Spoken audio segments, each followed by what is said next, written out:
This guy right here is at Eddie Von Clay on Instagram. I'm at Living Like Joe. Also follow The Soul Plug Show. And what you doing? Eclectic Soul Cafe. Most definitely go follow that. Retail space coming soon. Also follow at YPFP_. We need this. We need this. Absolutely. So today we about to get into another shoe. Sir, please let me know what shoe. It is the Carhartt 95 Air Max, work in progress, fresh off the press. But you know what? Bump that. We're going to get right into my real beef. He has beef. Beef. So, first episode, if you guys have been following, we talked about the Nike box and how they're just shipping all crazy willy-nilly. So, what they decided to do this go-round for the aspiring thief that is a little hesitant about stealing packages, Mikey, they wanted to send you a little message. They said, just do it. Just steal it. It's okay. Why? First, I tell you all this in the first episode. Nike's out. They got own tape now. Now, like, first you start with the box. I don't understand. Now they got tape. I'm losing that. I don't understand. Here's the crazier part. This has to go through UPS first. UPS, USPS, FedEx, you name it. What? It's Christmas time. Christmas. They couldn't do this in the summertime? Nike, on behalf of all sneakerheads, I don't know what to do. We don't know what's going on. I understand the box. You want to let people know, hey, it's Nike, hey. I don't. But it's thieves out here. You give us the black tape, not with the words of encouragement. Just do it. Just do it. I feel like it'll get worse from now on out. So like, let's get into the shoe. Anyway, let's crack this bad boy open. Traditional Nike box. Nothing spectacular, of course. This is where the magic really happens. I honestly, this is one of the best shoes I've seen in a long time. You see the other one? Sure. The craftsmanship, the materials, the textures, it's amazing. They gave you four different types of material. You got the corduroy, you got the canvas, yes sir, you got the mesh, and you got the ripstop camo. You got the orange hits everywhere, you got the sail sole.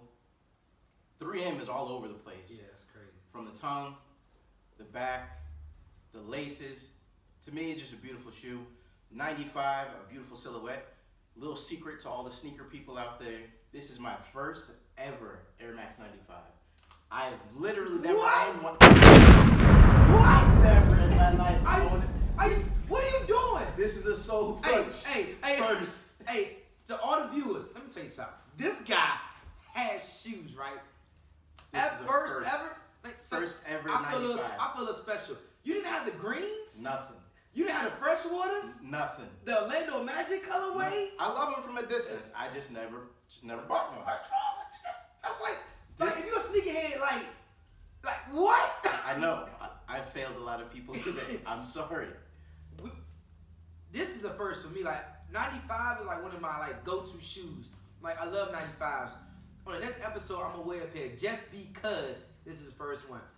I love this shoe. I think it's a dope shoe. My favorite 95 is probably like everybody else's. I call them the greens. They're the silver and green ones. Everybody has them with the green bubble. Those are my favorite 95s. But this right here is with the mesh, the car symbol. I mean. Oh, I forgot too. I forgot. The flannel insides with the felt. They doing. The flannel, the Carhartt flannel. I didn't even notice that. Wow. Nike doing a lot with this shoe. I like it. Nike, I wish we could get every shoe like this. With the passion and creativity you do. And that brings me to my next point. Mocha 3s. Uh-oh. I got beef. Let me tell y'all something. Mocha 3s are maybe one of the most iconic shoes to me.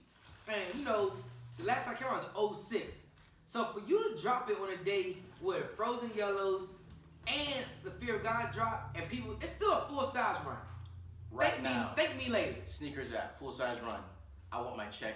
That was free. That was free promo for you. Free. I want that. So I'm just mad at that. I will have Mocha is one of my favorite threes. It's just I don't even like the curtain. You piss me off, Nike. I would definitely say it is my top 3, like completely over all Jordan 3s. Easy. The colorway was beautiful. Yes. From what I'm understanding with this one, the tumble leather is what it is. It wasn't great, but it wasn't bad. I guess a lot of the sneaker heads just weren't on it because there's a lot of drops that happened between Friday and Saturday, and they said, you know what, this shoe will be around. There's not enough hype on it, and I think that is a problem with the hype. Right. So it is what it is. I got a pair coming, so we'll see.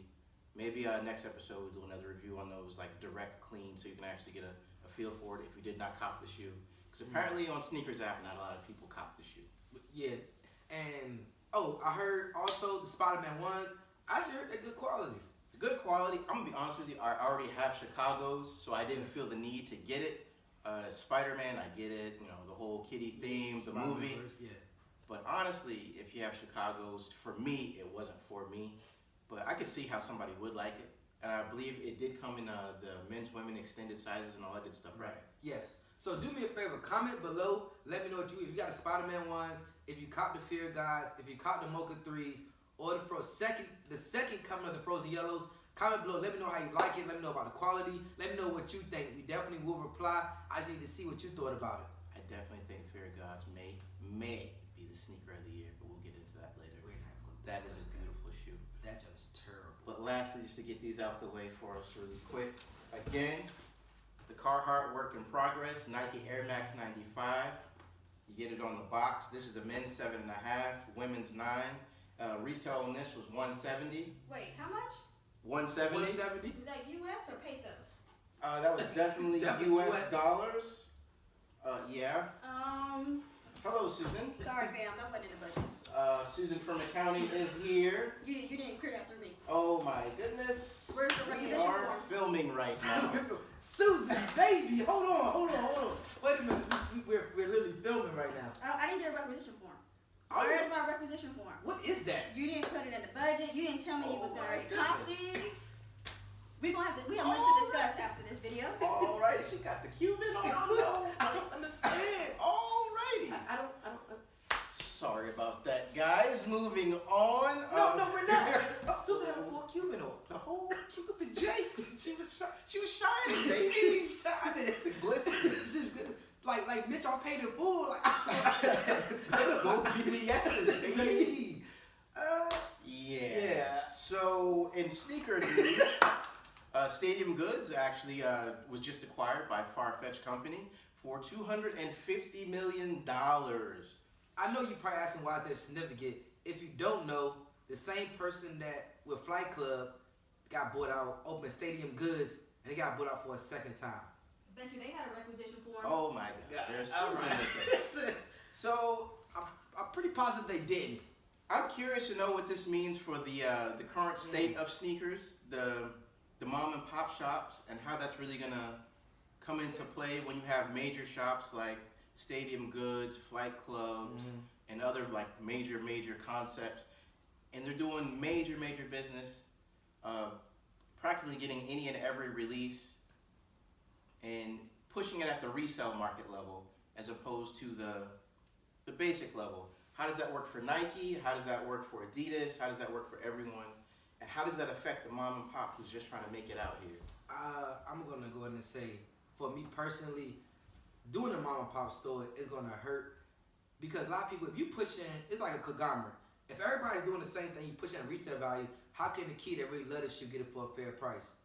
How can, a lot of times, and a lot of y'all don't even count the veterans, you know, that y'all don't give discounts. So it's like resell or nothing. So a lot of times with this mom and pop, it's gonna hurt a little bit, but I think if we stick together and stop selling everything, I think we'd be all right.